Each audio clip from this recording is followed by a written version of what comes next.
तो बच्चों आज आप लोग को बीच लेकर आया क्लास 10 का ऑब्जेक्टिव यानी साइंस। साइंस मतलब होता है विज्ञान।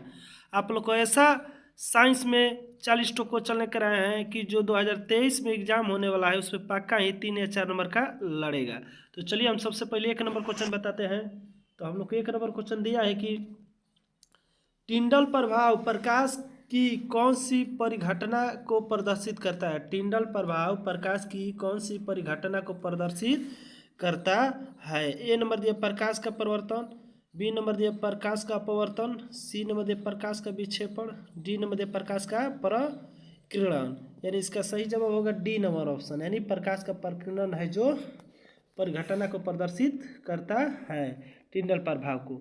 तो चलिए अगला क्वेश्चन पढ़ते हैं 2 नंबर। तो दूसरा क्वेश्चन हम लोग को दे दिया है कि निम्न में से कौन सा असंतृप्त हाइड्रोकार्बन है। निम्न में से कौन सा असंतृप्त हाइड्रोकार्बन है। ए नंबर दिया मीथेन CH4, बी नंबर दिया इथेन C2H6, सी नंबर दिया C2H4 इथीन, डी नंबर दिया इनमें से सभी। यानी इसका सही जवाब होगा सी नंबर, यानी इथीन C2H4 होगा ऑप्शन, यानी करेक्ट आंसर सी नंबर होगा। तो चलिए अगला क्वेश्चन पढ़ते हैं 3 नंबर।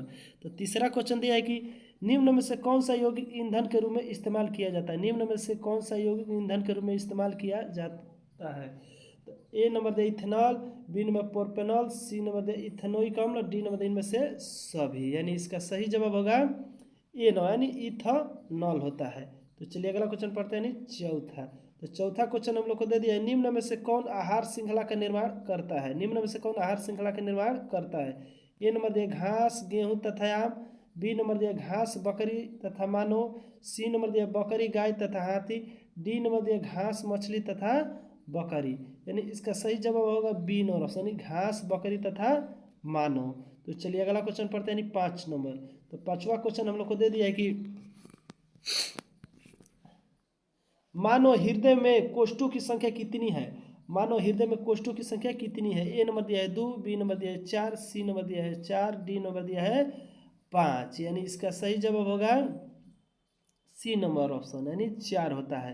तो चलिए अगला क्वेश्चन पढ़ते हैं 6 नंबर। तो 6वां क्वेश्चन हम लोग को दिया है कि रासायनिक अभिक्रिया के दौरान किसी पदार्थ में ऑक्सीजन का ह्रास कहलाता है। रासायनिक अभिक्रिया के दौरान किसी पदार्थ में ऑक्सीजन का ह्रास कहलाता है। ए नंबर दिया उपचयन, बी नंबर दिया अपचयन, सी नंबर दिया संक्षारण, डी नंबर दिया इनमें से कोई नहीं। यानी इसका सही जवाब होगा बी नंबर, यानी अपचयन होता है। तो चलिए अगला क्वेश्चन पढ़ते हैं 7वां क्वेश्चन। तो 7वां क्वेश्चन हम लोग को दे दिया है कि आधुनिक आवर्त सारणी में समूहों की संख्या है। आधुनिक आवर्त सारणी में समूहों की संख्या है। ए नंबर दिया 7, बी नंबर दिया है 8, सी नंबर दिया है 9, डी नंबर दिया है 18। यानी इसका सही जवाब होगा डी नंबर, यानी 18 होता है। तो चलिए अगला क्वेश्चन पढ़ते हैं, यानी 8वां क्वेश्चन। तो 8वां क्वेश्चन हम लोग को दे दिया है कि खाद्य पदार्थ के डिब्बों पर जिंक के बजाय टीन का लेप होता है क्यों।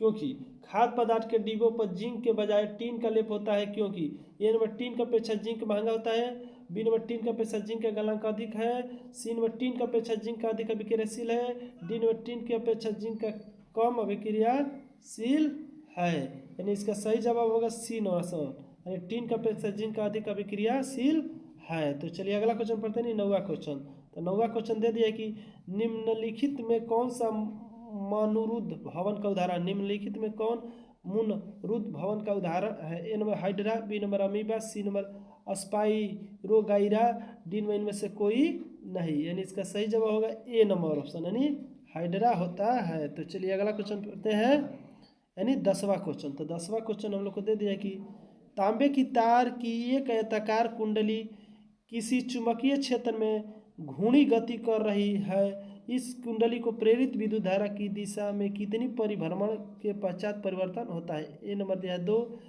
बी नंबर दिया है 1, सी नंबर दिया आधे, डी नंबर दिया कोई 1/4। यानी इसका सही जवाब होगा करेक्ट आंसर सी नंबर, यानी आधे होते हैं। तो चलिए अगला क्वेश्चन पढ़ते हैं 11वां नंबर। तो 11वां क्वेश्चन दे दिया है कि सल्फर परमाणु के बृहत्तम कक्षीय इलेक्ट्रॉनों की संख्या कितनी होती है। सल्फर परमाणु की बृहत्तम कक्षीय इलेक्ट्रॉनों की संख्या कितनी होती है। ए नंबर दिया है 4, बी नंबर दिया है 5, सी नंबर दिया है 6, डी नंबर दिया है 7। यानी इसका सही जवाब होगा सी नंबर ऑप्शन, यानी 4 होता है। तो चलिए अगला क्वेश्चन पढ़ते हैं 12 नंबर। तो 12 नंबर क्वेश्चन देते हैं ग्लूकोज की एक अणु में ऑक्सीजन की कितनी परमाणु होते हैं। ग्लूकोज की एक अणु में ऑक्सीजन की कितनी परमाणु होते हैं। A number 4, B number 6, C number 8, D number दिया है 12, यानी इसका सही जवाब होगा बी यानी 6 होता है। तो चलिए अगला क्वेश्चन पढ़ते हैं 13 नंबर। तो 13 नंबर क्वेश्चन हम लोग को दे दिया कि नई कार्तीय चिन्ह पर पाटी के अनुसार दर्पण के सामने रखे गए बीम दूरी ली जाती है। नए कार्तीय चिन्ह पर पाटी के अनुसार दर्पण के सामने रखे गए बीम का प्रतिबिंब दूरी ली जाती है। ए नंबर दिया धनात्मक, बी नंबर दिया ऋणात्मक, सी नंबर कभी धनात्मक कभी ऋणात्मक, डी नंबर इनमें से कोई नहीं, यानी इसका सही जवाब होगा बी नंबर यानी ऋणात्मक होता है। तो चलिए अगला क्वेश्चन पता नहीं 14वां नंबर। तो 14 नंबर क्वेश्चन दिया कि पित्त रस कहाँ से स्रावित होता है। पित्त रस कहाँ से स्रावित होता है। ए नंबर अग्नाशय से, बी नंबर यकृत से, सी नंबर छोटी आंत से, डी नंबर इनमें से कोई नहीं, यानी इसका सही जवाब होगा बी नो यानी यकृत से।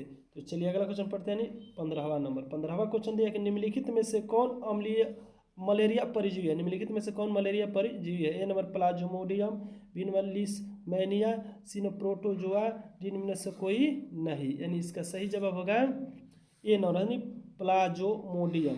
तो चलिए अगला क्वेश्चन पढ़ते हैं 16 नंबर। तो 16 नंबर क्वेश्चन हम लोग को दे दिया है कि एल्युमिनियम पर मोटी ऑक्साइड की परत बनाने की प्रक्रिया कहलाता है। अमोनिया एल्युमिनियम पर मोटी ऑक्साइड की परत बनाने की प्रक्रिया कहलाता है। ए नंबर जस्तीकरण, बी नंबर एनोडीकरण, सी नंबर समृद्धिकरण, डी नंबर इनमें से कोई नहीं, यानी इसका सही जवाब होगा बी नंबर यानी एनोडीकरण होता है। तो चलिए अगला क्वेश्चन पढ़ते हैं यानी 17 नंबर। तो 17 नंबर क्वेश्चन हम लोग को दे दिया है कि सामान्य नेत्र के लिए दूर बिंदु है। सामान्य नेत्र के लिए दूर बिंदु है। ए नंबर 25 मी, B number 25 centimetre, C number 25 मिमी, डी नंबर अनंत, यानी इसका सही जवाब होगा डी नंबर यानी अनंत होता है। तो चलिए अगला क्वेश्चन पढ़ते हैं 18 नंबर। तो 18 नंबर क्वेश्चन दे दिया है कि कौन सी गैस वैश्विक उष्णपण के लिए उत्तरदायी है। कौन सी गैस वैश्विक उष्णपण के लिए उत्तरदायी है। A number carbon dioxide, B number oxygen, C number nitrogen, D number इनमें से कोई नहीं, यानी इसका सही जवाब होगा ए नंबर कार्बन डाइऑक्साइड होता है। तो चलिए अगला क्वेश्चन पढ़ते हैं 19 नंबर। तो 19 नंबर क्वेश्चन दिया कि कौन सा अजैव नवीकरणीय कचरा है। कौन सा अजैव नवीकरणीय कचरा है। A number tissue paper, B number केला का छिलका, C number thermocol, D number इनमें से कोई, इनमें से सभी, यानी इसका सही जवाब होगा सी नंबर यानी थर्मोकोल होता है। तो चलिए अगला क्वेश्चन पढ़ते हैं 20 नंबर। तो 20 नंबर क्वेश्चन दिया है कि निम्न में से किस लेंस की फोकस दूरी धनात्मक होती है। निम्न में से किस लेंस की फोकस दूरी क्या होती है, धनात्मक होती है। ए नंबर अवतल लेंस, बी नंबर उत्तल लेंस, सी नंबर समतल अवतल लेंस, डी नंबर इनमें से कोई नहीं, यानी इसका सही जवाब होगा बी नॉन ऑप्शन यानी उत्तल लेंस होता है। तो चलिए अगला क्वेश्चन पढ़ते हैं 21 नंबर। तो 21 नंबर क्वेश्चन दिया है कि समानांतर क्रम में संयोजित प्रतिरोध की संख्या घटने की उपरांत संयोजित प्रतिरोधों की कुल प्रतिरोध है। ए नंबर बढ़ता है, बी नंबर घटता है, सी नंबर परिवर्तित होता है, डी नंबर इनमें से कोई नहीं, यानी इसका सही जवाब होगा ए नंबर यानी बढ़ता है। तो चलिए अगला क्वेश्चन पढ़ते हैं 22 नंबर। तो 22 नंबर क्वेश्चन दिया है कवक में पोषण की कौन सी विधि पाई जाती है। कवक में पोषण की कौन सी विधि पाई जाती है। ए नंबर मृतजीवी, बी नंबर समभोजी, सी नंबर स्वपोषी, डी नंबर इनमें से कोई नहीं, यानी इसका सही जवाब होगा ए नंबर यानी प्रतिजीवी होता है। तो चलिए अगला क्वेश्चन पढ़ते हैं 23 नंबर। तो 23 नंबर क्वेश्चन दिया है कि निम्न में से कौन सा पद विद्युत परिपथ में विद्युत शक्ति को निरूपित करता है। A number I square R, B number I R square, C number V square I, D number V I square, यानी इसका सही जवाब होगा A number I square R. तो चलिए अगला क्वेश्चन पढ़ते हैं 24 नंबर। तो 24 नंबर क्वेश्चन दिया कि निम्न में से कौन सा अंग संवेदी ग्राही नहीं है। निम्न में से कौन सा अंग संवेदी ग्राही नहीं है। ए नंबर दिया है कान, बी नंबर दिया आँख, सी नंबर दिया नाक, डी नंबर दिया है दिमाग, यानी इसका सही जवाब होगा डी नंबर यानी दिमाग होता है। तो चलिए अगला क्वेश्चन पढ़ते हैं 25 नंबर। तो 25 नंबर क्वेश्चन हम लोग को दे दिया है कि किस दर्पण का उपयोग समानांतर वाहनों को पक्ष दृश्य दर्पणों के रूप में किया जाता है। ए नंबर समतल दर्पण, बी नंबर अवतल दर्पण, सी नंबर उत्तल दर्पण, डी नंबर इनमें से कोई नहीं, यानी इसका सही जवाब होगा सी नंबर यानी उत्तल दर्पण होता है। तो चलिए अगला क्वेश्चन पढ़ते हैं 26 नंबर। तो 26 नंबर क्वेश्चन दिया है कि किस वर्ण का तरंग दैर्ध्य सबसे बड़ा है। किस वर्ण का तरंग दैर्ध्य सबसे बड़ा है। A number Lal, B number Neela, C number पीला, डी नंबर बैगनी, यानी इसका सही जवाब होगा ए नंबर ऑप्शन यानी लाल होता है। तो चलिए अगला क्वेश्चन पढ़ते हैं 27 नंबर। तो 27 नंबर क्वेश्चन दे दिया कि समजात अंगों का उदाहरण है। समजात उदाहरण का अंगों है। ए नंबर दिया हमारा हाथ और कुत्ते का अग्रपाद, बी नंबर दिया हमारे दांत और हाथी के दांत। सी नंबर दिया आलू और घास के ऊपर भू भूअस्तारी। डी नंबर उपयुक्त में से सभी, यानी इसका सही जवाब होगा डी नंबर ऑप्शन, यानी उपयुक्त में से सभी होता है। तो चलिए अगला क्वेश्चन पढ़ते हैं, 28 नंबर। तो 28 नंबर क्वेश्चन दिया है कि निम्न में से उत्तम ऊर्जा स्रोत कौन सा है, निम्न में से उत्तम ऊर्जा स्रोत कौन सा है। ए नंबर दिया कोयला, बी नंबर दिया लकड़ी, सी नंबर दिया पेट्रोलियम, डी नंबर दिया बायोगैस। यानी इसका सही जवाब होगा डी नंबर, यानी बायोगैस होता है। तो चलिए अगला क्वेश्चन पढ़ते हैं, यानी 29 नंबर। तो 29 नंबर क्वेश्चन दिया कि कौन अंतःस्रावी और बाह्यस्रावी ग्रंथि जैसे कार्य नहीं करता है। A number अग्नाशय, B number Piyush ग्रंथि, सी नंबर अंडाशय, डी नंबर वृषण। यानी इसका सही जवाब होगा बी नंबर, पीयूष ग्रंथि है।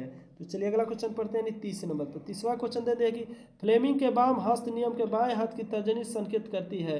फ्लेमिंग के बाएं हस्त नियम के हाथ की तर्जनी संकेतित करता है। ए नंबर चालक के आरोपित विद्युत बल की दिशा, बी नंबर चुंबकीय क्षेत्र की दिशा, सी नंबर चालक में प्रवाहित विद्युत धारा की दिशा, डी नंबर इनमें से कोई नहीं। यानी इसका सही जवाब होगा बी नंबर ऑप्शन, चुंबकीय क्षेत्र की दिशा प्रवाहित करता है तर्जनी हाथ जो है। तो चलिए अगला क्वेश्चन पढ़ते हैं, यानी 31 नंबर।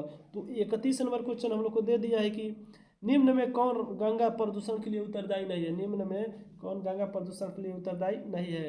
ए नंबर गंगा में मछली पालन, बी नंबर गंगा में कपड़ों का धोना, सी नंबर गंगा में अधजले शव का बहाना, डी नंबर गंगा में रासायनिक अपशिष्ट उत्सर्जन। यानी इसका सही जवाब होगा ए नंबर ऑप्शन, गंगा में मछली पलाना। तो चलिए अगला क्वेश्चन पढ़ते हैं, 32 नंबर। तो 32 नंबर क्वेश्चन देखिए, पुष्प का नर जननांग कहलाता है। पुष्प का नर जननांग कहलाता है। A number they पुंस Kesar, B number जयांग, C number Pankhuri, D number इनमें से कोई नहीं। यानी इसका सही जवाब होगा ए नंबर ऑप्शन, यानी पुंस केसर कहलाता है। तो चलिए अगला क्वेश्चन पढ़ते हैं, यानी 33 नंबर। तो 33 नंबर क्वेश्चन दिया कि किस लेंस का उपयोग कर दीर्घ दृष्टि दोष का संशोधित किया जा सकता है। ए नंबर अवतल लेंस, बी नंबर उत्तल लेंस, सी नंबर कभी अवतल लेंस और कभी उत्तल लेंस, डी नंबर बेलनाकार लेंस। यानी इसका सही जवाब होगा बी नंबर ऑप्शन, यानी उत्तल लेंस होता है। तो चलिए अगला क्वेश्चन पढ़ते हैं, यानी 34 नंबर। तो 34 नंबर क्वेश्चन हम लोग को दे दिया है बच्चों कि विरंजक चूर्ण का रासायनिक सूत्र। विरंजक चूर्ण का रासायनिक सूत्र, ए नंबर दिया कैल्शियम हाइड्रोक्साइड, बी नंबर दिया calcium oxide chloride, C number दिया कैल्शियम कार्बोनेट, डी नंबर दिया कैल्शियम बाइकार्बोनेट। यानी इसका सही जवाब होगा बी नंबर, यानी कैल्शियम CaOCl2 होता है। तो चलिए अगला क्वेश्चन पढ़ते हैं, यानी 35 नंबर। तो 35 नंबर क्वेश्चन हम लोग को दे दिया है कि कौन सा पदार्थ लाल लिटमस पत्र को नीला कर देता है। कौन सा पदार्थ लाल लिटमस पत्र को नीला कर देता है। ए नंबर दिया अम्ल, बी नंबर दिया क्षार, सी नंबर दिया लवण, डी नंबर इनमें से कोई नहीं। यानी इसका सही जवाब होगा बी नंबर ऑप्शन, यानी क्षार है। तो चलिए अगला क्वेश्चन पढ़ते हैं, 36 नंबर। तो 36 नंबर क्वेश्चन दिया है कि कौन सा अभिलक्षण वंशागत नहीं है। कौन सा अभिलक्षण वंशागत नहीं है। ए नंबर आँख का रंग, बी नंबर चमड़ी का रंग, सी नंबर शरीर का रंग, डी नंबर बाल की कीर्ति। यानी इसका सही जवाब होगा बी नंबर ऑप्शन, यानी चमड़ी का रंग होता है। तो चलिए अगला क्वेश्चन पढ़ते हैं, 37 नंबर। 37 नंबर क्वेश्चन है, शुद्ध जल का पीएच मान क्या होता है। शुद्ध जल का पीएच मान क्या होता है। ए नंबर दिया 6, बी नंबर दिया 7, सी नंबर दिया 8, डी नंबर दिया है 9। यानी इसका सही जवाब होगा बी नंबर ऑप्शन, यानी 7 होता है। तो चलिए अगला क्वेश्चन पढ़ते हैं, 38 नंबर। तो 38 नंबर क्वेश्चन हम लोग को दे दिया है कि कौन सा कार्बन यौगिक सबसे अधिक अभिक्रियाशील है। कौन सा कार्बनिक यौगिक सबसे अधिक अभिक्रियाशील है।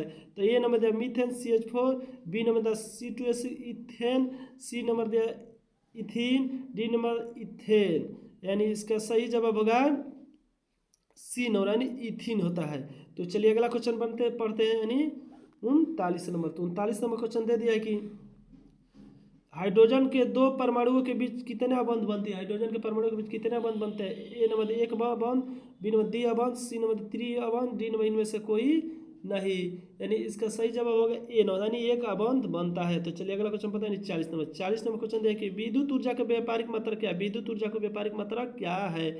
ए नंबर दिया है वाट, बी नंबर दिया है वाट प्रति घंटा, C number unit, D number इनमें से कोई नहीं। यानी इसका सही जवाब होगा सी नंबर, यानी यूनिट होता है। विद्युत ऊर्जा का व्यापारिक मात्रा क्या होता है, यूनिट। तो बच्चों आज आप लोग इतना ही इस वीडियो में रहने देते हैं। अगर अच्छा वीडियो लगेगा तो लाइक शेयर सब्सक्राइब करना ना भूले। जय हिंद, जय भारत।